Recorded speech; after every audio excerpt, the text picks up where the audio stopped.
In today's episode of What's the Dill, we are going to be talking about Brock Purdy, a Holy Communion fail I had, and why teens are using substances more than ever. Thank you for watching. Welcome back to episode 87 of What's the Dill. Thank you all for watching, listening, checking in, wherever you are checking in. I appreciate you all so much for hanging out with me, for listening, for watching, for following along. It's been a crazy first month of the year, right? It's gone so fast for me. I feel like this has been one of the fastest months and also fastest starts of the year I've ever had. Usually in the Northeast, where I'm originally from, it's really cold during January and like the holidays are over, so January can drag.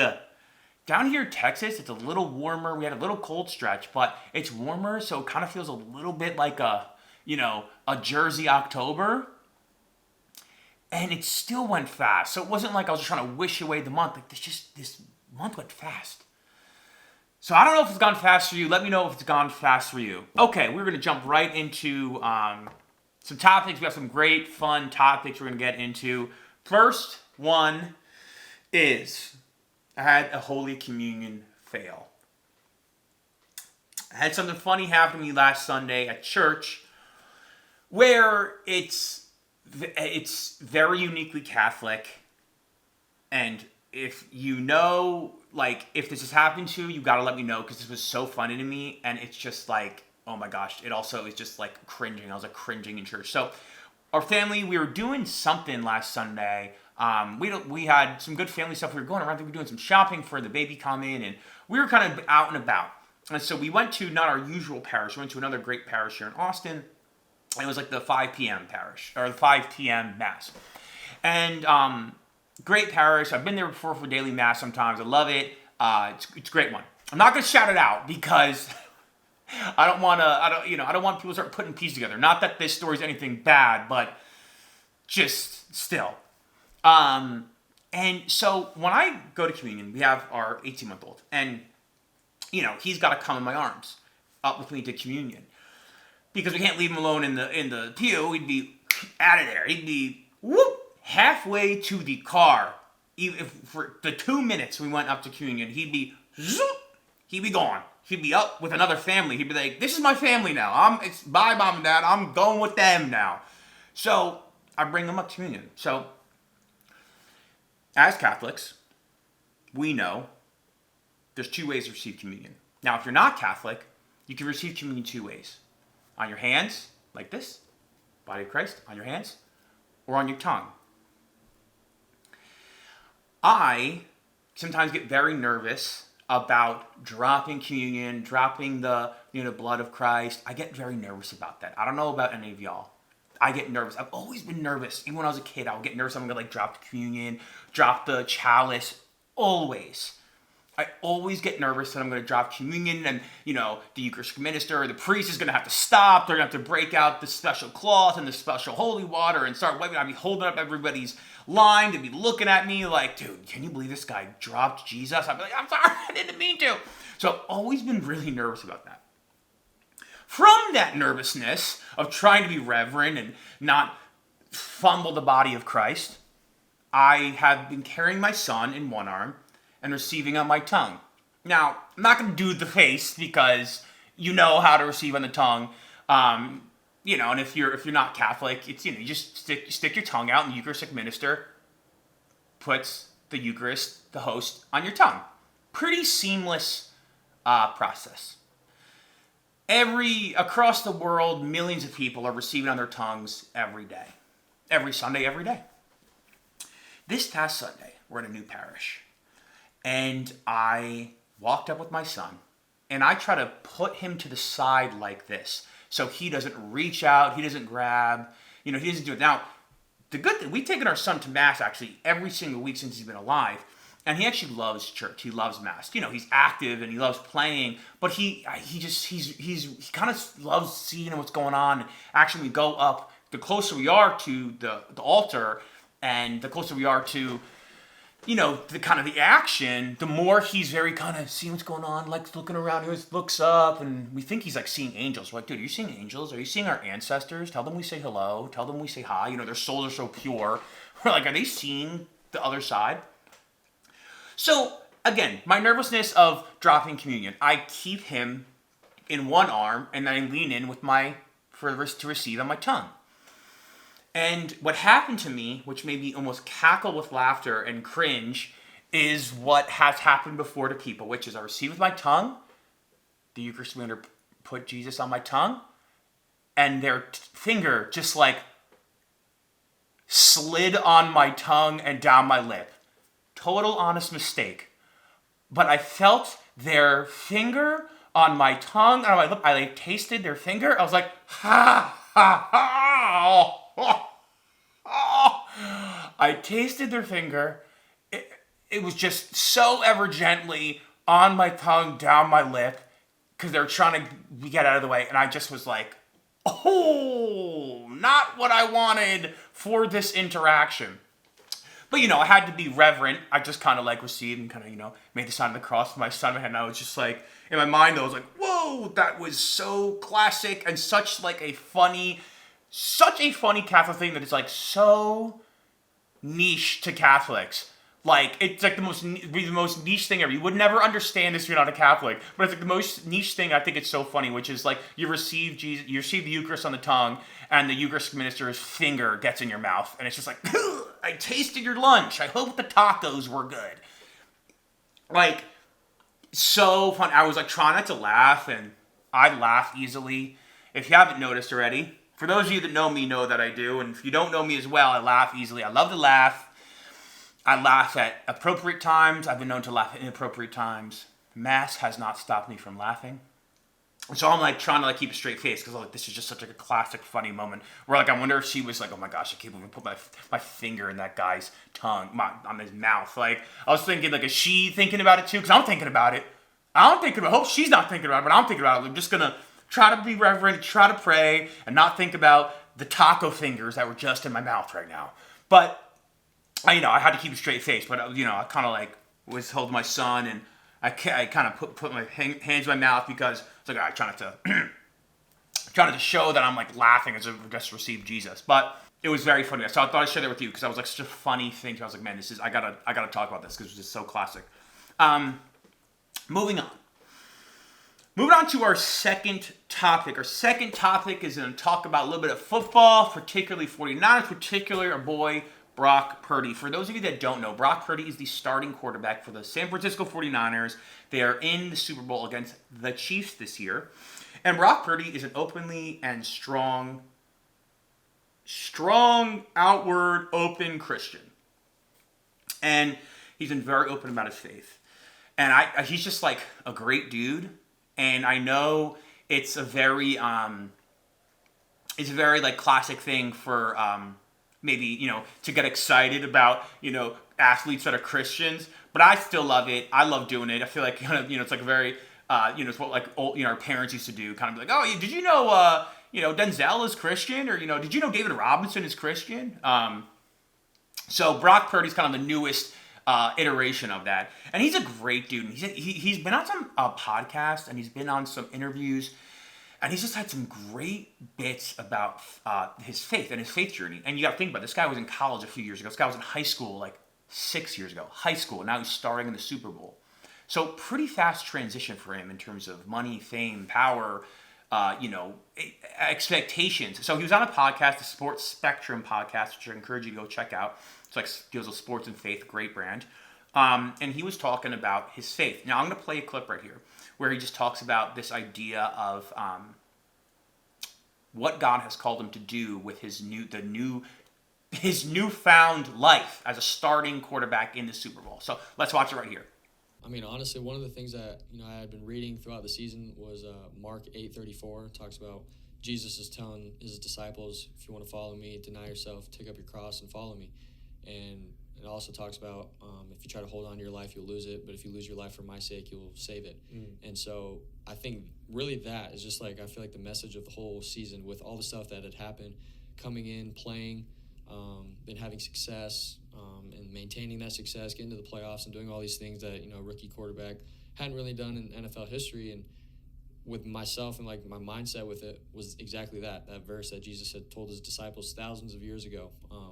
And I didn't want to grip onto this life of, oh my gosh, I'm in the NFL. I have a starting quarterback role. I can't lose it. It was flipped. I was reminded, of what Jesus had told us thousands of years ago in terms of don't try to hold on to your life. You're going to lose it, and the world wants you to go this way or that way. And the minute you have fame and if you're trying to chase status and money and all this kind of stuff, you'll lose your life rather than, denying yourself, picking up your cross, keeping my eyes on Jesus and his promises. And through that, like that's life, and that's a life worth living, and that's how you save your life, and that's in Christ. So we talked about the book of Mark where Jesus says to his apostles, for anyone that wants to follow me, he must deny himself, pick up his cross, and follow me. And then later on says that Jesus says to his apostles, whoever wants to lose his life for my sake will save it, and whoever wants to save his life will lose it. And how that Bible verse, those Bible verses, cut. Let's just cut, Pete. We're cutting from, this is from the interview part of the Spokes Spectrum. So he's talking about the book of Mark, where Jesus is talking to his apostles, two different verses. One is where this famous line that Jesus says, which is, whoever wants to follow me must deny himself, pick up his cross, and follow me. And then he's talking to his apostles, where he says, whoever wants to save his life will lose it. Whoever will lose his life for my sake will save it. And how these Bible verses has been his anchor with his newfound stardom, his rise to fame, his NFL quarterback status, all of the expectations, all the people, clowning him, saying he's not good, people saying he is good, all of these things, that have been new to his life. And now he's starting the Super Bowl. And he's had these Bible verses. I love that he goes on, or he says, basically kind of talks about it, like, hey, like, we can lose ourselves to the world. Maybe not all of us as much as, not all of us have the same expectations, the same, temptations maybe that Brock Purdy has, or have the same kind of like responsibilities that Brock Purdy has. But I love that he's talking about basically we have to continue to die to ourselves and follow Jesus. No matter what he gives us, we have to lose ourselves and lose our lives for Jesus. But the key thing in that is when we give our lives to Jesus more and more, it's saved. He saves it. And he uses this imagery of not holding on so tight. And I'll tell you what, that's been on my heart and on my mind a lot the past year, maybe 2 years, which is this idea of like holding on tight to my life. I've talked about this in past episodes, but, as I've gotten more responsibilities in my life, a job that has health insurance that I need to provide for my family, a wife, kids, more rent to pay, more, health bills. As I've gotten these more responsibilities, I've felt a tendency to hold on tighter and to give God parts of my life, but to hold on with the details and trying to hold tight to the outcomes. Because I have things that I want to work out for my life, I want things to go well, I want to be successful, I want my wife and my life and my kids to be stable and have, a good, holy, wholesome life that's safe. These things I want that's not just about me. I've felt a tendency to hold on tight, to say, well, now I need to control the outcomes. I need to control my life to make sure it's successful. I need to control my life to make sure it's stable. I need to control these things to make sure that I'm setting myself up well so I can provide for my family. And the world tells us, yeah, that's exactly what you're supposed to do. You're supposed to set yourself up so you can provide. You look out for yourself and your families and you control it. You're the master of your own destiny. But what I find so funny is that the biggest plot twist of following Jesus and being a Christian is that we're actually supposed to give everything to God and let him handle the details, and he opens the door for us and we just walk through it. I am the type of person that wants to make the door, make the trim, make the doorknob, set it up, get on one side, put everything together, get on the other side, get everything together, and then walk through to my own and say, I did that. I look at so much of my life, and so much of my life has me accomplishing things and me saying, I did that. I know I've had that, and I've really been trying to break this habit of me trying to control things in my life and the outcomes and the successes of my life and not giving it to God. I'll give God the holy things. I'll give God Sunday mornings. I'll give God family times. But when it comes to my success, my career, my retirement, what I want out of my life, my lifestyle, where I'm going to be, the activities I'm going to be involved in, what I'm going to do in my city, the places I want to go, my desire to travel and see new places. I'm going to hold on to all of that. So God, I'm going to give you the holy parts. I'm going to pray. I'm going to, stay away from sin. But the things I want out of life, I'm holding on to that. I'm going to control these things, and I'm not going to trust you with them. And so Brock Purdy, you think about this guy's starting the Super Bowl in like 10 days. And he's talking about how he is being convicted to give his life more and more to God, because in Jesus, when we give everything, when we lose our lives to Jesus, it will be saved. It's like that's a direct quote. That's a quote from Jesus. If you lose your life for my sake, it will be saved. And I'm the type of person that's still like, maybe there's a little bit more like a partnership. Let me kind of give you some advice, Jesus, on what I need out of a successful life for Pete Dill. Let me kind of tell you what I'm looking for in a good life. I think a profitable and successful life, Jesus. Why don't you sit down? Let's kind of go over the briefing here, my life. Let me tell you what the outcomes I want are. I fall into that. And it's not this esoteric thing like, hey, actually, if you kind of deny yourself, good things happen. It's like, no, Jesus is saying he wants us to lose our lives for his sake, but they will be saved. Not like, hey, we'll see what happens. A guarantee from God, they will be saved. So it's just like, dang, Brock Purdy's a great example of having a lot of worldly success, but still bending the knee and following God. This guy is teaching me that no matter how much success we have in this world, it is still our duty to follow God and trust that he's going to provide for us. And my final thought is, I heard this quote in this podcast that I've heard a couple of different places, which is, when we don't trust God with our future, what we're really saying is, I don't trust God, my Father, to provide for me. When we don't trust God with our future, we're saying, I don't trust that my Father will provide for me. Oof, that is hard to hear. Because it's like, man, I'm a dad, I have a dad, I know my dad would, do anything for me. I would do anything for my son. And that's our relationship with God the Father. God, he will do anything for us. So when we say we don't trust him with our future and our successes, our details, our talents, the things we want out of life, we're really saying, God, I don't trust you as a father. I don't trust that I don't trust that you're looking out for me, that you want what's best for me. Super convicting. I thought that was a great podcast clip. Shout out to Brock Purdy. Yeah, man. God bless you. Good luck in the Super Bowl, man. Okay, moving on to the next segment. I was also listening to Relevant Radio, and there was an old social media clip, maybe a year or two old, that they're kind of talking about, discussing and debating. And it was this lady, Carol Adams, at a debate in Oxford, where she was talking about the morality and ethical nature of eating meat or being like a vegan or vegetarian. Now, I'm going to play the clip. And the point of this clip is I'm not trying to make fun of her. There's a lot of stuff that's pretty on the fringes, I'll be honest. So you can make up your own mind. I'm not trying to make fun of her. I'll get into my point after we watch this clip. All right, so let's watch the clip right now. The assumption that the best protein comes from corpses is a racist belief.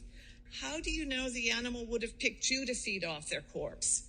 21st century animal eating requires our complicity in a new colonialism. These events especially affect girls and young women. Your hamburger comes with a dose of misogyny. Meat eating is also one of the ways gender-based structures of oppression are perpetuated. Meat eaters, like anti-abortionists, have forgotten that one quality of non-existence is not having awareness about existence. When all else fails, meat eaters assert that animals are not our equals. Okay, so let's take a breath. Carol Adams, she's obviously very passionate about this topic. Now remember, our call to charity is not just to be charitable to those that we agree with. What I thought was interesting, she's allowed to have these views. I think they're pretty extreme, they're pretty radical. I'm not going to make fun of her. I do not think that is a sustainable way of life. You can't just connect all of these other issues and say, oh, that's also eating meat. There's no evidence given really for her why she thinks eating meat is racist or part of white supremacy or misogynistic. I saw no evidence. There's a longer video on that I watched, and there's really no evidence that she has for why eating meat is associated with these things. So let's be charitable. Let's not make fun of her. Obviously, some pretty extreme views. But what I thought was interesting about following God, being Catholic, is this idea of the truth. Like, when we follow the truth shall set you free. Like, when I hear this lady talk, Carol Adams, God bless her, but dude, she sounds like she's in a prison. She sounds like she's in a mental prison. It sounds like she's trying to make her point and carry out all of these issues and try to connect it to hope that people will get on board for her, but there's no freedom in that. She doesn't sound free. She sounds like she's trying to get people to come on board to something she believes, which is okay. But when you submit your life to God and the truth, it's not up to us. St. Augustine says that the truth is like a lion, set it free and it can fend for itself. People's beliefs of our Catholic faith don't determine the truth of them or not. If an atheist says God doesn't exist, that has nothing to do with whether God exists or not. If a really smart atheist says God doesn't exist, that still has nothing to do with whether God exists or not. Yeah, I just think it's like, she's trying so hard. She's trying so hard to get these people to believe what she believes, to make a point, to, please believe me. But the beauty of our faith is that the truth sets us free, and that Jesus already did all the hard work, that God is God and we don't have to be. I thought it was a good reminder that God is leading our church and God's the one doing the hard work. Jesus is the one doing the hard work in our faith, and we don't have, we can just let God do the speaking of people's hearts. God's going to be the one doing the work in people's hearts. We plant the seeds, but God waters them. He cultivates them. He grows them. I thought that was a kind of a good, reminder to trust that God is working in people's hearts, and that we can plant the seeds and do ministries, and that will grow fruit. Last topic for today, wanted to jump into a study I saw in the New York Times and a few other publications, where it was talking about teen substance use and how it's really high. Now it's higher than ever. Teens are smoking more, drinking, or not drinking. Teens are smoking more, vaping more, using drugs and hard drugs more than ever. And it was a study published in JAMA Pediatrics, JAMA Pediatrics. So if you want to go look on your own and kind of do your own research on it, this is where I'm getting the information from. And it was a study, and it was kind of trying to find connections between substance use and other mental health disorders. But the point of this study is that mental health for teens is a really big issue. And teens are struggling now. Teens are, what these studies are saying, teens are having less hope about the future than any other generation. Kind of Gen Z, Gen Alpha, the new generation. There's a lot of mental health challenges that they're running into. And I thought that was it's sad, honestly. And it's tough to hear, because to hear that teens are just looking at the world and look at America as just a utter struggle and a challenge, and there's nothing to be hopeful about, and everyone's divided, and everything stinks, and everything's hard. Now, again, we know teenagers can be, moody, but I do believe that, things are less hopeful. And how could they think that things are super? Every national media publication or everything that is so divisive. No one's smiling, talking about how good the world is. Everyone's talking about how terrible everything is. Everything turned on the news. It's wars and this and that and politics and division and and the end of this and democracy. So it's that's going to affect teens who are still developing their minds. But I felt like it was also a call to action, because I think there's going to be I feel like Gen Z is going to be probably the most faithful generation in a long time. Because we know that even in in times that are hard, in times that are challenging, when it's dark, when it's scary out there, that's when God works, where God works miracles. I was going to say magic. God doesn't work magic, That's when God works his miracles. So I believe that people are going to look, like I believe Gen Z and younger generations, like the Gen Z generation, the upper Gen Alpha generation, is going to look at the hypocrisy of the world and look at the empty promises of the culture and society, and look at the pain that the world offers because it's so on display, and they're just going to be like, dude, that stinks. Like, they're going to open to other things, and I think that Christ is going to be able to work in young people's hearts. Because, like, I feel for them. It's like you turn on the news and they're like, wow, like all of these billionaires have made all this money. Also, the minimum wage hasn't raised in 15 years. Oh, it's the most impossible time to buy a house ever. Oh, there's like divisive war across all the world. Oh, like politics is at an all-time low and belief in the government's at an all-time low. Oh, there's, school violence, every single year. And we expect them to be all like super jolly and happy. It's like, I can see their point, why they're having mental health issues. I can see why they are having these challenges with their mental health. But I do believe that God's going to come into play here and like work miracles. And I believe Gen Z is going to be like the most faithful generation in a long time. Because again, like God is going to be able to work in kids' hearts when they're open. And when there's empty promises in society, you're going to be open to be like, let me actually hear what these people are talking about with God. And then when you have that experience with God, it makes sense. And that's the thing, you need that experience with God in your heart to then start living your life that way. You can't just read it on paper. And I think younger people are going to be open to having that experience because they see the world as, they see the kind of emptiness in the world. And so I think their young people's attention is going to be drawn to other things. And then that's where us, older Christians need to kind of step in and, bring the younger generations along and empower them and encourage them in the faith journey. So, all right. That is the show for today. I hope y'all enjoyed. Please like, subscribe, share this episode with your friends, your family, whoever you think would like it. As always, thank you so much for spending time hanging out with me today. I appreciate y'all so much. Talk to y'all soon. Peace. Bye.